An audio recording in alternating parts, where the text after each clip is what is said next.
शरीयत और कानूनी हक है मेरा। अकबर, अल्लाहु अकबर, अल्लाहु अकबर। ये जज्बाती बातें कोई असर नहीं कर रही, समझे आप?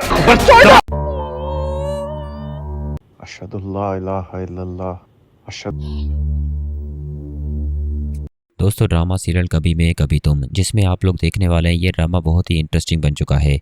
यहाँ पर शजीना अब बहुत जल्द माँ बनने वाली है और मुस्तफ़ा और शजीना के घर में अब खुशियाँ लौट आई हैं। लेकिन यहाँ पर साथ ही साथ मुस्तफ़ा बहुत स्ट्रेस में होगा क्योंकि मुस्तफ़ा की नौकरी चली जाती है। मुस्तफ़ा अपने आप को इतना कोस रहा होगा कि वो बर्दाश्त नहीं कर पाता और अपने गुस्से पर भी काबू नहीं कर पाता।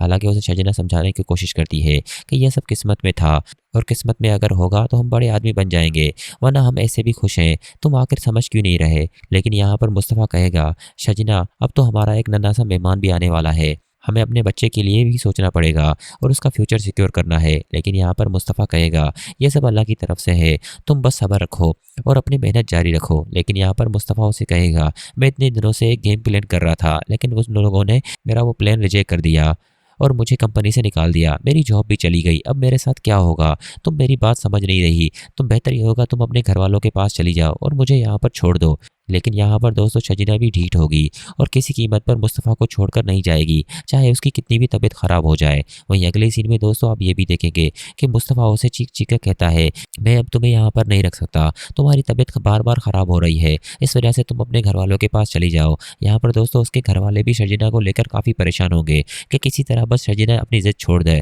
और हमारे पास तब तक रहे जब तक उसका प्रेगनेंसी का मसला हल नहीं हो जाता। यहाँ पर मुस्तफ़ा भी यही चाहता है, लेकिन शजीना नहीं चाहती कि मुस्तफ़ा फ़िलहाल स्ट्रेस में है, वो कुछ भी अपने साथ गलत कर सकता है। यहाँ पर दोस्तों मुस्तफ़ा तो गुस्से से चला जाता है क्योंकि शजीना उसकी बात नहीं सुनती।